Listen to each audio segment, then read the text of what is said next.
Bueno, moitas grazas a todas por vir. Vamos a falar do tema da auga en Ferrol, que sabedes que é unha problemática complexa. Levamos xa algún tempo debatindo do tema do sistema de saneamento, a chamada crise da auga, da crise dos trialometanos, da estafa da taxa, das posibilidades da remunicipalización, de follas de ruta posibles para xerar unha masa crítica suficiente nesta cidade para poñer como unha das ideas forza do cambio real social en Ferrol a recuperación da auga como un servicio público básico, o servizo da xente e non das grandes multinacionais e do grande capital especulativo. Sabedes que vai entrar agora capital chino na xestión do Urbaser, e creemos que estamos traballando na recuperación da auga e de outros servizos como o contrato eléctrico, que este é un debate básico nestes tempos. Temos que poñer encima na mesa a recuperación dos servizos públicos, pero non unha recuperación en abstracto, sino unha recuperación real que propicie participación cidadán, que propicie tamén eficacia nos servizos e que vayamos a outro tipo de modelos. Novas políticas tenense que concretar realmente no cambio dos modelos de xestión dos servizos públicos básicos. Nesta cidade temos, como todos sabedes, os servizos básicos privatizados, como é a basura, como é a auga, como os servicios sociales, EULEM, xestión de servicios culturales. A veces digo de broma que o alcalde real desta cidade é Florentino Pérez. Creo que a misión e a labora dos que nos preocupamos por revertir a favor das maiorías sociais perxudicadas, temos que incidir na recuperación dos servicios básicos, destes servicios básicos. Temos que poñer como idea forza e lotar por recuperar estes servicios básicos que están enceudados ás grandes empresas capitais privados. Se veu facendo nos últimos 20 anos a través do neoliberalismo e das políticas regresivas en contra das maiorías sociais. Vamos, en primeiro lugar, enmarcar un pouco a loita da taxa. Sabedes que a taxa está suspendida, que se denunciou a recepción e a falla de funcionamento da depuradora, que fixemos unha loita importante previa ás eleccións municipais, denunciando a estafa que supuña cobrar por un servicio inexistente. Sabedes que todavía estamos nas obras do saneamento, pretendíase cobrar unha taxa por un servicio inexistente, e a partir de aí iniciouse a loita da reclamación. Sabedes que presentamos multitude de recursos no Concello que todavía non están contestados, non se sabe moi ben cal é a fase na que estamos por parte do Concello. Non se denunciou a parte privada, que se denunciou foi a parte privada Soca Mesa que denunciou ao Concello, pero diso vai falar rego de como está a situación da taxa de saneamento. Despois vai vos explicar un pouco Amorín, que é enxeñeiro, que estudiou bastante o sistema que van a implantar en Ferrol. Sabedes que temos 20 tanques de tormenta que teñen un coste enerxético moi elevado, porque a tratar as pluviais, que sería o volumen total de aguas residuais pluviais, sería o volumen de pluviais nese volumen total sería máis do 30%, tendo en conta que hai que bombear a depuradora, esas pluviais teñen un coste enerxético moi elevado. É unha problemática moi importante porque iso vai repercutir na taxa posible que se chegue a implantar. Entón vai nos contar un pouco cal é ese sistema e por que non é adecuado e costoso para a cidadanía. Vai nos falar o xerente da EOPAS, que a EOPAS é a operadora de operadores públicos da auga do Estado español. Vai nos falar como estamos no proceso de remunicipalización, como podemos rescatar, como podemos ter empresas públicas transparentes ao servizo da veciñanza, que podemos facer para intentar dar unha loita social e recuperar, como podemos, en principio, centrarnos. Eu creo que nos teníamos que ir centrando para dar esa loita en exixirlle a Mafesa, a claridade en canto a os recibos que nos están presentando, que cada vez hai máis queixas dos consumos estimados. Temos que loitar porque nesta cidade non haxa cortes de auga en casos de necesidade. Temos que loitar tamén porque nos clarifiquen como está a calidade da auga nesta cidade. Sabedes que tivemos a crise dos cianobetanos. Temos que pedir indicadores públicos de calidade da auga, que tamén non están claros. Esa é unha loita social que temos que dar e iniciarla como un camiño, como algo que podemos acadalos e temos a sociedade de masa crítica para revertir estes procesos. Vamos a empezar en primeiro lugar, Rego, a comentarnos un pouco como está a problemática da taxa. Bueno, en principio, o sea, decir que es una pena realmente que este acto lo tengamos que hacer pues el día que podemos, evidentemente, pero que es el 22 de diciembre. Lo cual significa, de alguna manera, que ya sabemos en qué fechas estamos y en lo que anda la mayor parte de la gente.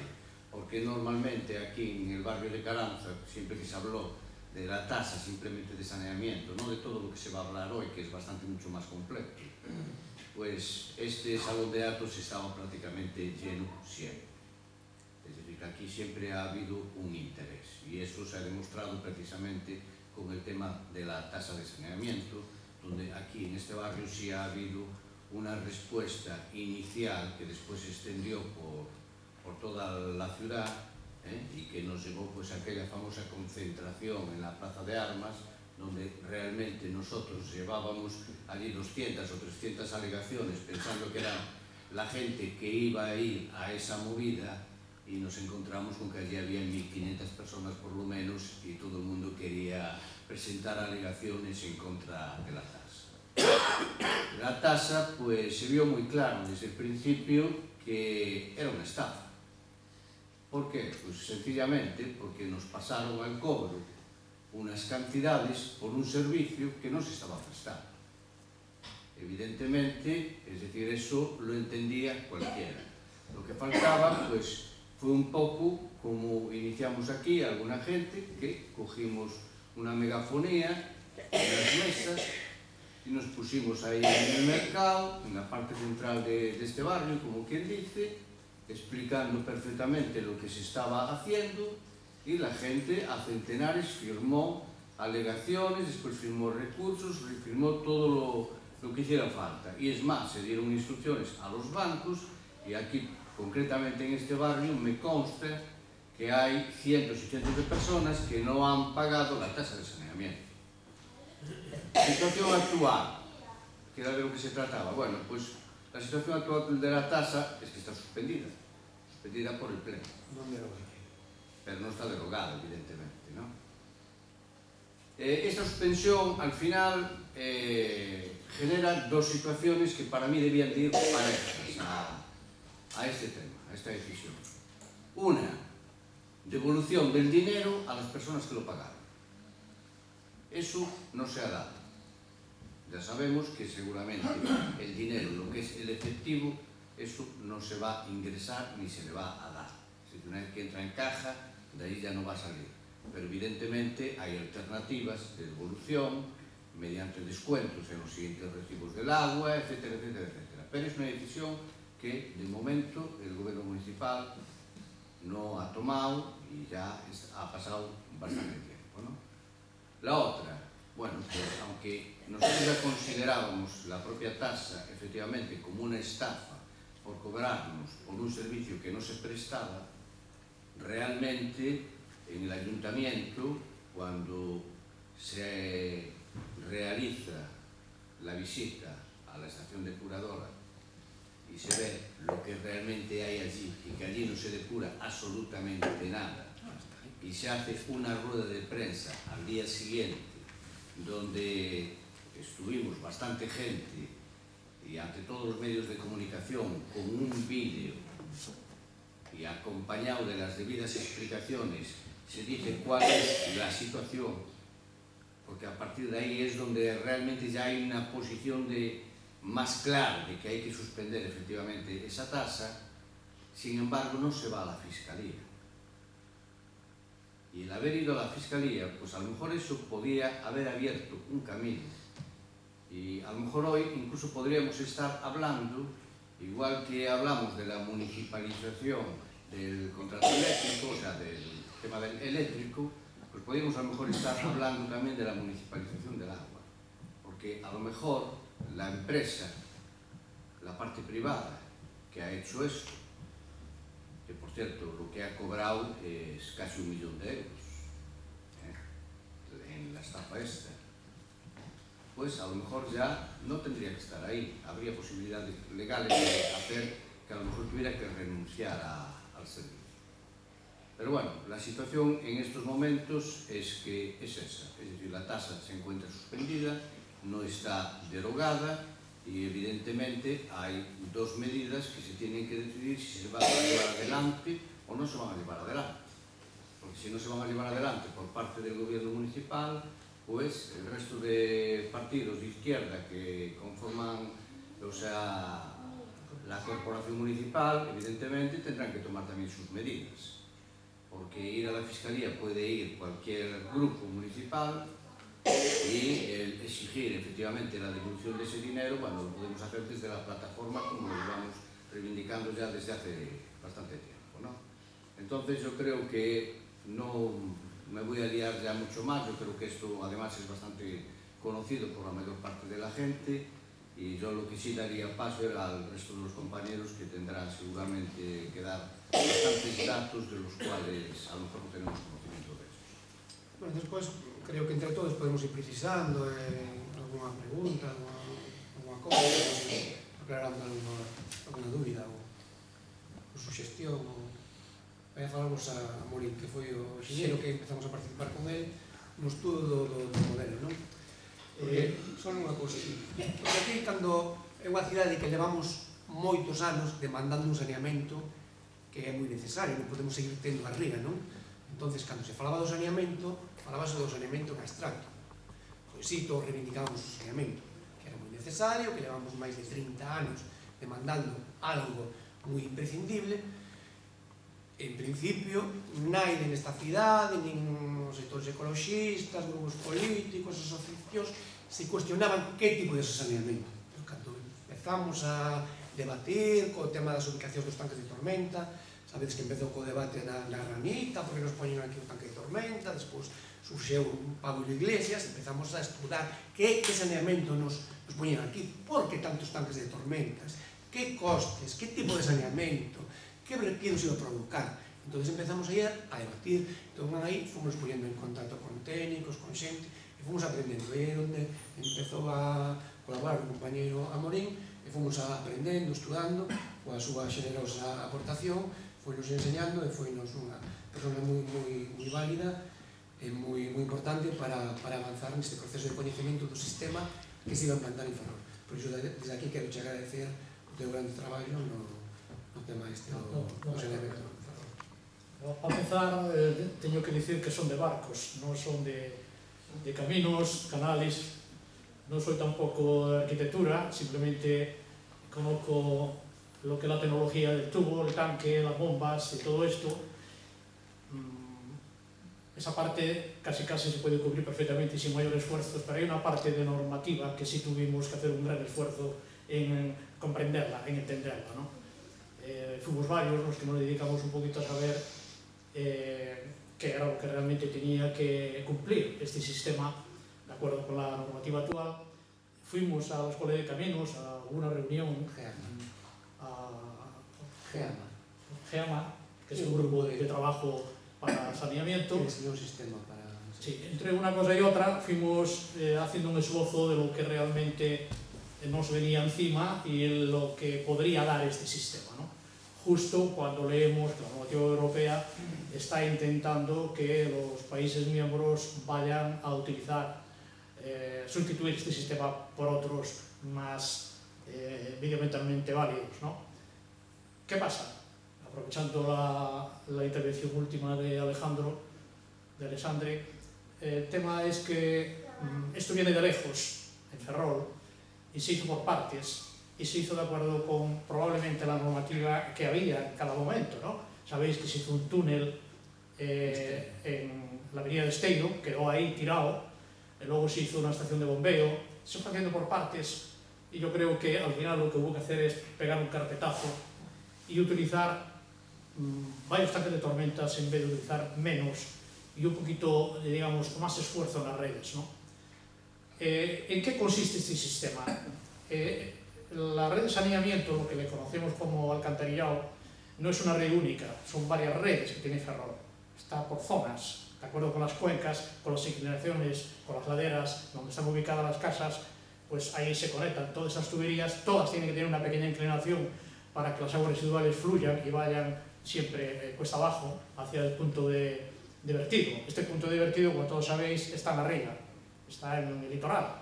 ¿Cuántos hay? Bueno, en algún trabajo que yo he leído creo que hay 60 en toda la ría, ¿no? Los de residuales de Ferrol, pues no, seguro que hay más que tanques. Si estamos hablando ahora de 11 tanques de tormentas en esta zona, probablemente haya más. Es decir, que hayan juntado algunas redes para que viertan, en vez de verter a la ría, verter en esos tanques. Por tanto, los tanques van a recoger las aguas residuales y pluviales. Desde Neda a Zanove, ¿no? Que hay sí, pero faltan... No, desde Neda que hay Zanove, tanques de tormenta, casi. Sí. Hay algunos que están sin hacer, pero en concreto los que están tipificados creo que son 12 hasta ahora. Bueno, desde el principio hay 20. Sí, bueno. En cualquier caso, lo que hacen esos tanques es recoger las aguas residuales y pluviales, mantenerlas allí hasta que llega a un nivel de consigna y empiezan las bombas a descargar. ¿A dónde descargan las bombas? Al segundo elemento nuevo del sistema de saneamiento, que es un tubo, un colector general, un interceptor que va desde Narón, más allá del río Cádabo, hasta La Malata. ¿Por dónde pasa? Alguno lo habéis visto, pasa por el Puente de las Cabras, donde está aquí, va por detrás del campo. Por cierto, ese tubo es reutilizado, tiene un diámetro más pequeño que el que debiera, de hecho le llaman colector limitante, el proyecto. Va por la zona esta de la carretera de la Trinchera, lo que he dicho antes, Avenida de Esteiro, Cantón, va por la zona de la plaza, cruza donde está el cargador de carbón hacia La Malata. Entonces todas las bombas de todos los tanques van descargando este tubo, y ese tubo, por gravedad, va al agua fluyendo por sí sola hasta La Malata. Allí hay un gran tanque de 15.000 metros cúbicos con unas bombas muy grandes que se encargan de enviar las aguas residuales hacia la edad. ¿Cómo lo hace? Pues eleva el agua así como 50 y pico de metros a una especie de arqueta grande que está conectada a un túnel que se hizo nuevo, de 7 kilómetros de longitud y 3 metros y algo de diámetro. En total allí se pueden retener 50.000 metros cúbicos de aguas residuales. Este túnel sirve un poco para regular el agua que sirvía a la edad. La edad tendrá picos de trabajo, probablemente las bombas no estén trabajando, entonces la edad necesita material y se va abriendo unas compuertas y van enviándole este líquido, ¿no? Por tanto, los elementos de este sistema nuevo se componen, uno, del sistema anterior, todos son las líneas de alcantarillado existentes, dos, los tanques de tormentas que están localizados justo donde hay una concentración de vertidos a lo largo de la costa, en algún caso no está, por ejemplo, los tanques estos del parque Pablo Iglesias, que fue realmente por donde empezamos nosotros a reunirnos, hace ya 3 años, ¿no? Porque los vecinos no veían que aquello fuera decente tenerlo allí, ¿no? Esos podían estar un poquito, lo normal es que estén pegados en el litoral. Lo que pasa es que, claro, se pasaba a terrenos de la Marina y podía ser un problema bastante largo y difícil de acordar con esta gente. Entonces, ese es el tercer elemento. Luego están las bombas que descargan al interceptor. Está el interceptor, está la estación de bombeo de La Malata, que envía las aguas residuales hacia la edad. En definitiva, este es cómo es el sistema. De una manera rápida, si tenéis alguna pregunta luego me la hacéis, es que si no, no le vamos a dejar tiempo aquí a Viviano. Las inconsistencias que tiene el sistema, de acuerdo con la normativa. A ver, cuando se trata de un sistema DUS como este, hay dos maneras de definir los tanques, la capacidad de los tanques de tormenta. Una por unos metros cúbicos por hectárea de terreno impermeable, un terreno que está asfaltado, un terreno que está empedrado, pero esto es una, digamos, definición directa, pero es para poca población. No recuerdo ahora si son menos de 6.000 habitantes o por ahí, no lo recuerdo. Para casos de poblaciones grandes como esta... Estás tratando de tratar las aguas pluviales. Sí.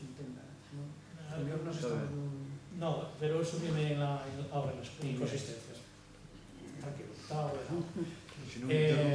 Por tanto, para la capacidad de los tanques de tormentas, tal como dice Alessandro, que va a decir un poquito más tarde, recoge aguas pluviales y aguas fecales, recoge todo.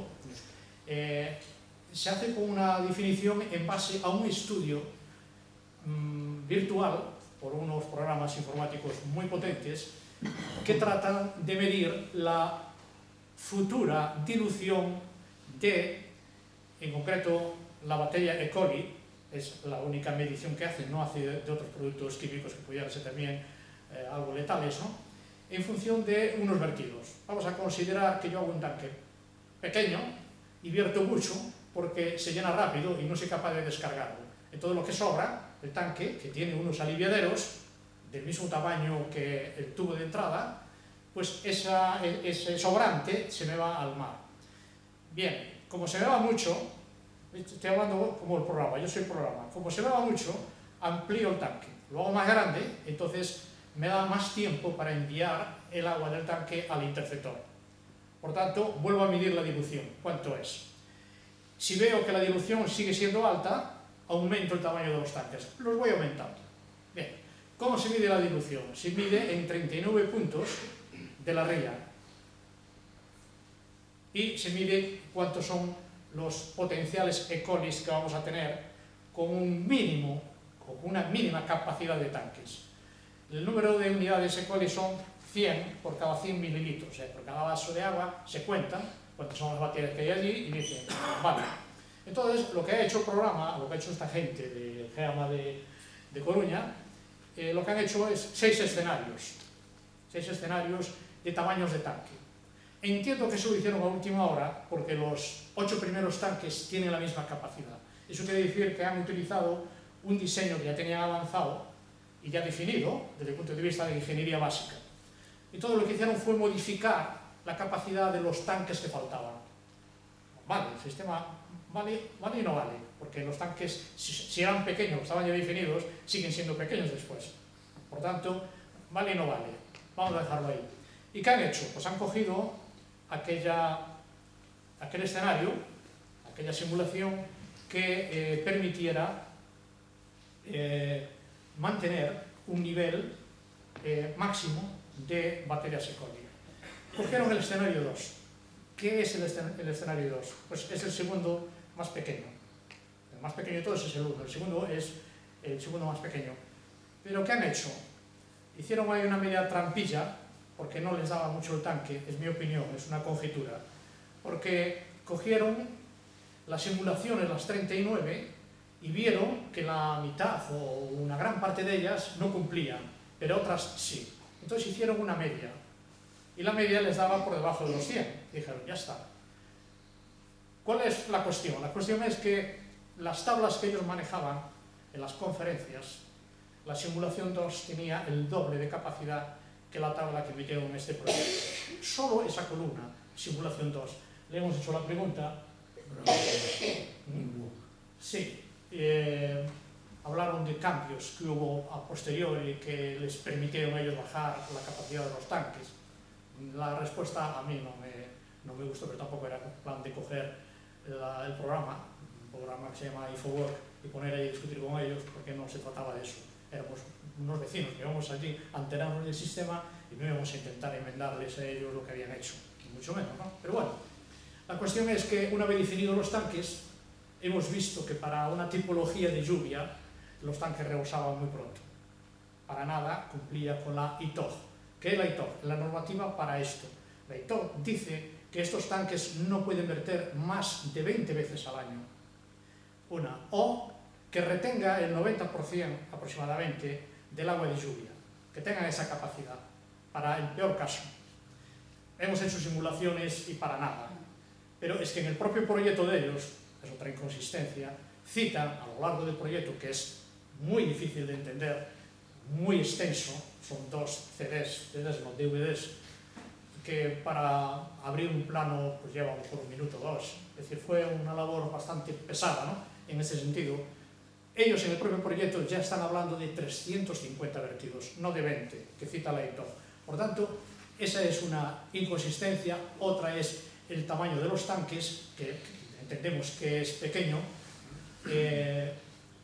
Luego tenemos una inconsistencia... Dentro de esos parámetros que es de tratar agua de lluvia. Sí.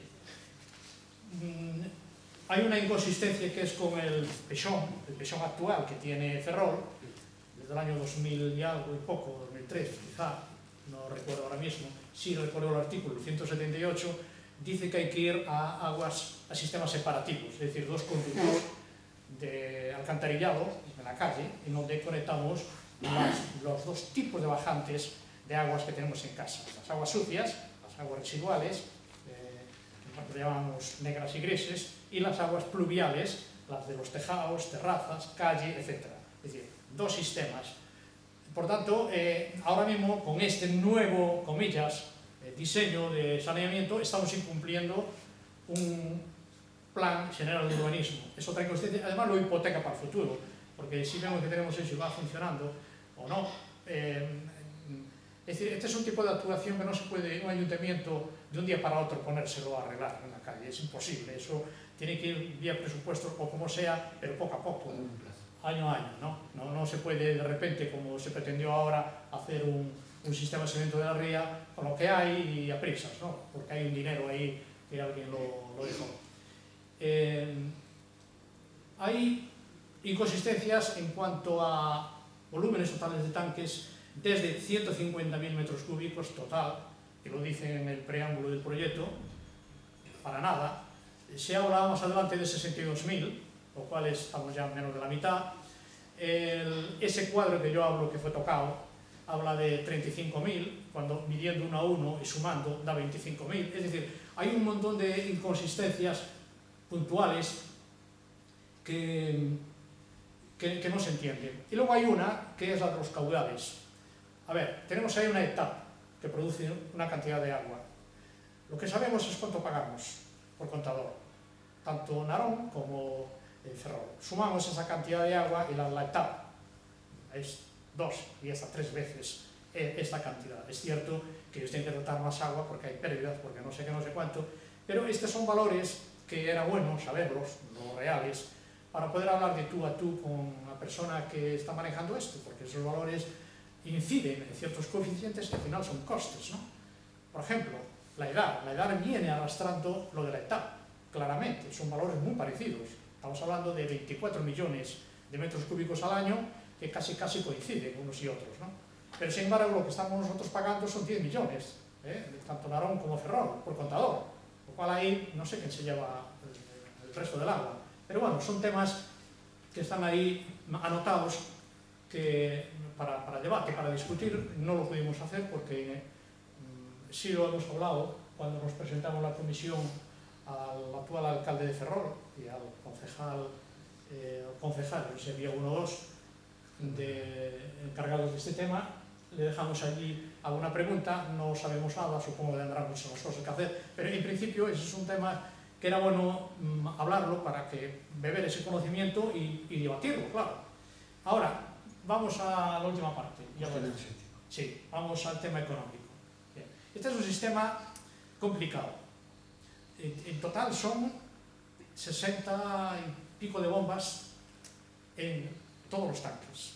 Bombas, unas para tiempo seco, es decir, aguas residuales, y otras para cuando hay lluvia. No todos los tanques tienen los 2 tipos de bombas, por su tamaño y porque se complicaría mucho.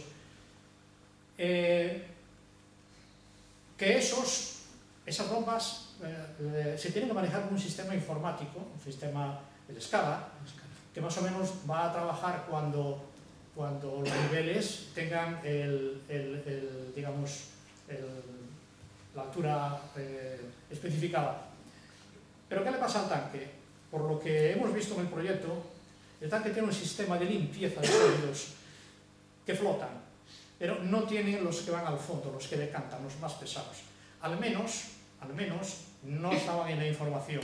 Sí sabemos que lo tienen, que es muy sencillo, simplemente son unos tubos con forma de tobera que impulsan una cantidad de agua a mucha presión y lo que hace es remover eso, porque si no la campana de extracción de la bomba quedaría obturada y no sería capaz de elevar el agua, ¿no? Yo doy por hecho que lo tiene, pero bueno, es una de las preguntas que teníamos para hacer. Por tanto, es un sistema complicado, es un sistema farragoso, hay que limpiar cada tanque, por abajo y por arriba.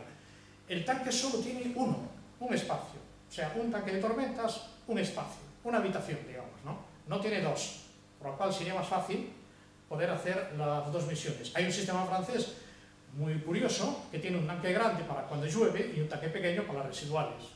Y separan las dos cosas. Si viene esa cantidad de agua por el sistema unitario, el tubo que está en la parte del tanque rebosa y cae en el tanque grande, que es agua limpia, ¿no? Por tanto, hay una separación ahí, entre comillas, bastante válida para poder minimizar los costes que tiene purificar tanta agua en la edad. Claro. Tiene un excesivo consumo eléctrico, mucho. Bombear pluviales. Y bombear pluviales, porque hay que bombearlas, es otro coste, ¿no? De otra manera, bueno, las primeras cantidades de agua se suelen llevar al tanque sucio, porque llevan arrastres de todo tipo, desde fecales, la química de los medicamentos, etcétera, los aceites, las grasas de los coches. Pero bueno, se habla de media hora. Hay bastante debate en esto, porque nadie se pone de acuerdo, ¿no? Pero en principio, la primera escorrentía debiera tratarse también. Pero en este caso, tenemos unas 60 bombas en los tanques de tormentas y 8 enormes bombas en la estación de bombeo de La Malata. Son unas bombas de 4.000 metros cúbicos hora, que en kilovatios cada una son casi 800, 680 o 780. Una barbaridad. ¿Qué pasa con el contrato eléctrico? Yo desconozco cuál es el que el ayuntamiento puede conseguir. Lo desconozco. Pues sabéis que ahora mismo una subasta, Megasa obtuvo una especie de precio especial por ser una industria que tiene un gran consumo eléctrico. Yo no sé si el ayuntamiento tendrá las mismas tarifas que nosotros, pero en concreto en el plan económico habla de 48 euros el kilovatio año, y yo en mi recibo tengo 38, tengo 10 menos, no sé por dónde han sacado ese 48, no lo sé. Pero el factor de potencia, que sabéis todos cuál es ese factor que pagamos, consumamos o no, va a ser muy gravoso en el caso que se pongan, por ejemplo, 5 bombas. Si se ponen 5 bombas, ya estamos hablando de 4.000 kilovatios de factor de potencia contratada, más los tanques, vamos a ponerle como mucho 500, pues es un coste que va a ser alto, coste fijo, por este concepto. De acuerdo con las valoraciones que hizo Audigal, de la fundación del Pozo, etc., la parte eléctrica puede ser entre un cuarto y un tercio del coste total de lo que puede llevar el saneamiento, ¿no? Por tanto, a mí realmente me preocupa la inconsistencia de los datos. Por ejemplo, a la hora de entrar en lo que es la evaluación económica, hay muchos datos puestos que para nosotros son imposibles de poder contrastar con nadie, porque son datos tomados de otras edades, son datos, por ejemplo, limpieza de lodo, no solo la limpieza en sí, sino también lo que es luego el tratamiento posterior, que hay que pagar, etcétera, etcétera. Es decir, hay un montón de datos que son difíciles de cuantificar. En cualquier caso, eso os hemos dejado en nuestra tabla, lo hemos dado por bueno, porque no podíamos rebatirlo, y hemos intentado modificar aquellos que teníamos la seguridad de que podían bajar. Y hemos bajado no mucho, pero a lo mejor un 30% de las 4 o 5 alternativas que teníamos. Además, esas alternativas, entre ellas, hecho por la misma empresa, se iban cambiando según la presión que iban recibiendo, tanto por las preguntas que hacían los señores del Pozo, la Fundación del Pozo, etc. Es decir, veíamos que iban bajando. Por tanto, a ver, para concluir, Este sistema no es el ideal, puede tener bastantes problemas de mantenimiento, un coste de mantenimiento alto, son un montón de tanques, un montón de instalaciones, bombas, el sistema de odorización que tiene su coste, etcétera, etcétera, para que nos hagan los olores fuera, ¿no? Porque esto tiene mucho sulfídrico, etcétera, y los tanques que están en zonas pobladas normalmente no se debe permitir que esos olores salgan al exterior, ¿no? Son sistemas que hay que seguir por parte de la propiedad, por parte del concello. Es decir, vigilar que se haga la limpieza, vigilar que las bombas trabajan, a poder ser, tener registros de que las bombas trabajaron y no fue toda la porquería más, porque claro, ahí no hay ninguna válvula. Es decir, hay un rebose que si el señor se despista, pues o el programa para o lo que sea. Es decir, es farragoso el sistema, merece un seguimiento y desde luego no es el ideal en estos momentos para el saneamiento de la ría de Ferrol. Esta es mi opinión. Luego, si en el debate podemos hablar un poquito más. Muchas gracias. No sé si tú tienes algún punto más que incidir. No, bueno... Llevo un año sin tocar este tema, lo cual estoy hablando... Bueno, pero estás así, esa perspectiva. Por el disco duro máis... Foise decantando a o que estuvimos traballando. Moi ben. Eu, para resumir, o que quero tampouco contradecir, eu creo que as dúas ideas básicas que temos que reter, que este sistema provoca vertidos contaminantes, temos que ver se son asumibles ou non, e é moi gravoso no custe enerxético. Eu creo que esas dúas ideas básicas temos que asumir e temos que reivindicar que unha idea forza tamén básica é que entre menos auga pluvial no sistema.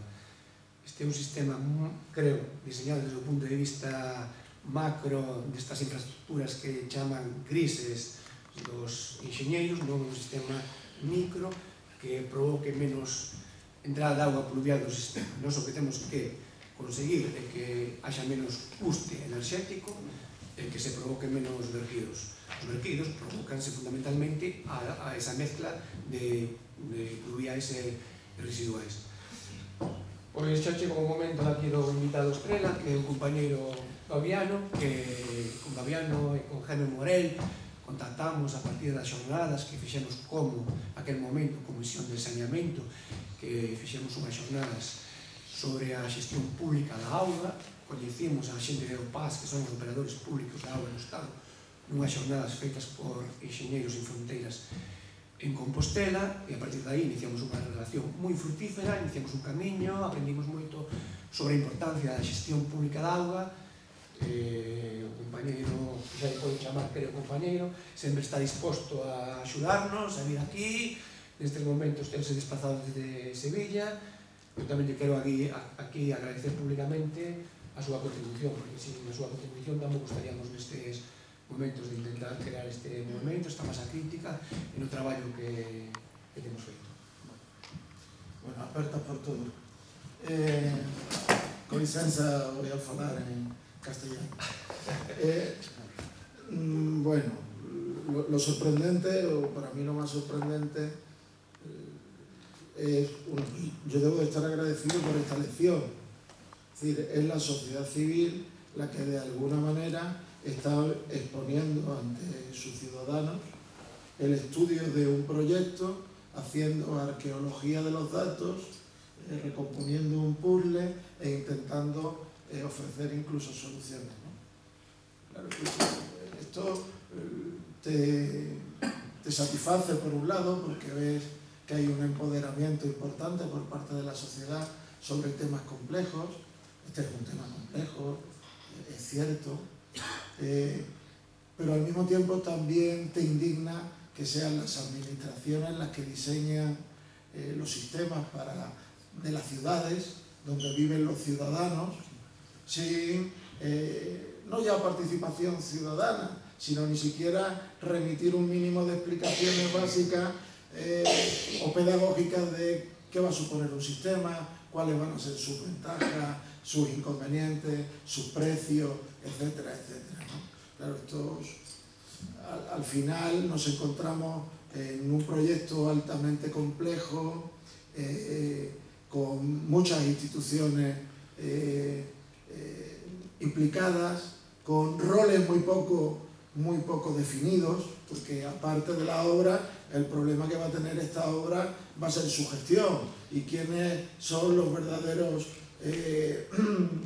pagadores de la obra y de su gestión, pues el ciudadano a través del recibo. Pero ¿cuál es el rol del operador? ¿Cuál va a ser el rol de los ayuntamientos implicados? ¿Cuál va a ser el rol de la Xunta de Galicia? ¿Cuál incluso va a ser el rol de la empresa estatal que ha ejecutado, licitado los proyectos? Y así un sinfín de escalas no definidas y de roles ambiguos. Yo creo que el modelo de Ferrol es un fracaso fundamentalmente porque parte de una opacidad y de una variable no determinada, que son sus propios ciudadanos, que necesitaban los ciudadanos del Ferrol y de los ayuntamientos limítrofes para que este fuera un sistema sostenible.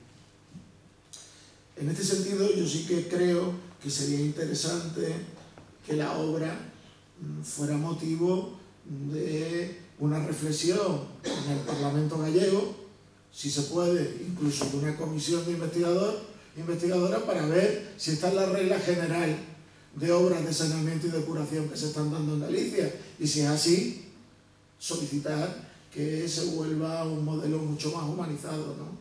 Si queremos un modelo de agrupación de municipios, pues primero creemos la agrupación de municipios en términos de operación y luego hagamos la obra, no al revés. Hagamos la obra y luego creemos el ente gestor. Un poco difícil de sostener.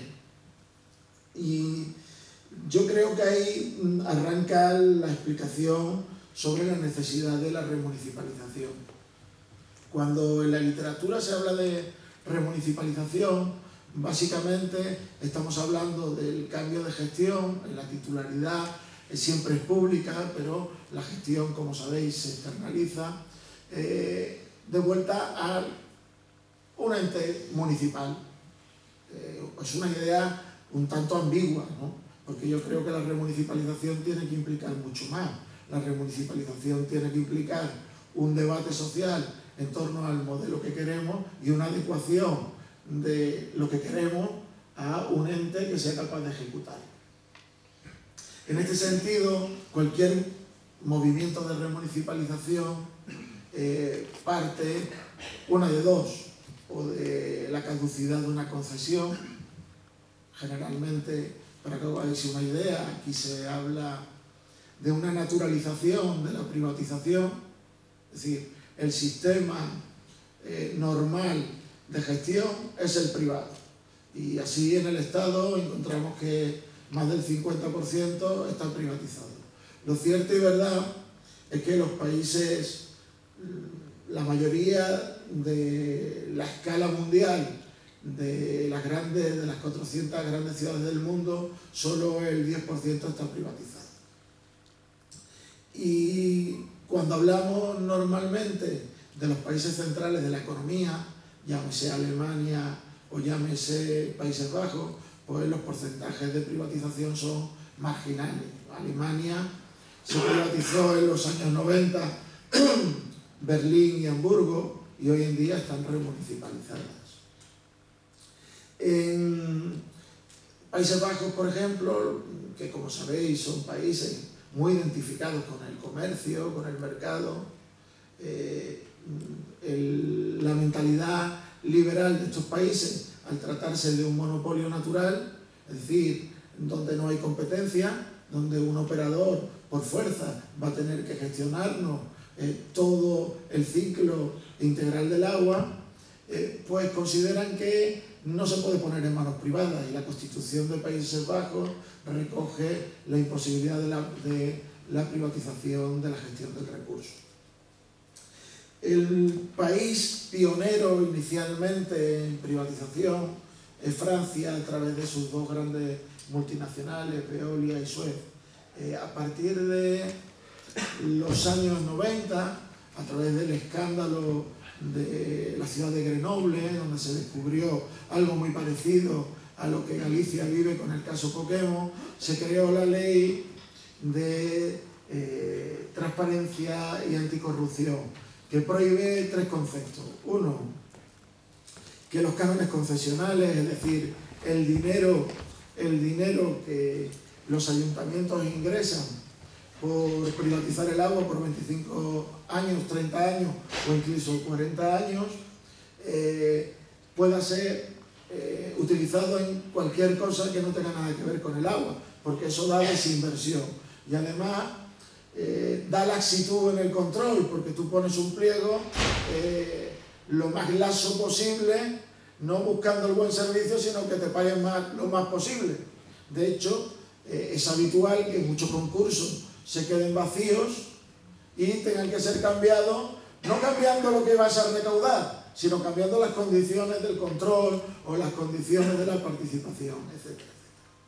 Bueno, el segundo concepto que Francia modificó fue la necesidad de hacer una estandarización mínima de la calidad del servicio medida a través de un objeto medible, es decir, de unos indicadores. Eso es necesario, ¿no? Los ciudadanos necesitan tener un servicio adecuado independientemente de donde nazcan y a un precio asumible.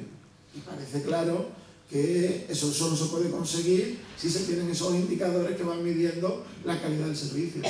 Y tercer factor, un órgano supervisor y con capacidad de ejecución de multas, de subrogaciones, de cancelaciones, etcétera, etcétera, que supervise los sistemas. Yo creo que el modelo que tiene que seguir Galicia o cualquier otro territorio debe ser ese, ¿no? Un modelo que al menos garantice que la titularidad del servicio va a ser pública y la gestión va a tener mínimamente unos sistemas de eficiencia y calidad a un precio adecuado, y para ello necesitamos un supervisor. Un factor importante en la remunicipalización, el primer factor importante y un paso previo a cualquier otra cuestión, es la necesidad de tener un control sobre el concesionario. El concesionario no es otra cosa que un señor que ha firmado un contrato y que debe ser controlado a ver si lo cumple o no lo cumple. Generalmente nos encontramos con que ayuntamientos, por ejemplo, del tamaño de Santiago de Compostela, tienen un único funcionario a la hora de controlar a una gran corporación. Claro, es laxo, está condenado al no control. Para ello, desde el principio, el municipio de Ferrol, gracias a la sociedad civil y gracias a los grupos políticos que lo aprobaron, indudablemente, se aprobó el Pacto Social por el Agua en Ferrol y AEOPA se admitió como socio al consistorio. Y desde el principio AEOPA reivindicó como una de las medidas más importantes, uno, el estudio de la famosa tasa que en aquel entonces iba a ser cobrada. Es decir, estábamos en una situación de tasa viva. Nosotros recomendamos que ante la opacidad de los conceptos que se estaba diseñando la tasa, lo primero que había que hacerla es una suspensión temporal para luego hacer una modificación clara de la tasa, ¿no? Y en ningún momento cobrarla si no se había puesto el servicio finalista por el cual se cobra. Es una cosa obvia, como ha hecho de alguna manera el otro municipio implicado. El segundo factor que recomendamos fue la necesidad de la supervisión y fiscalización del sistema. Nos encontramos con una depuradora diseñada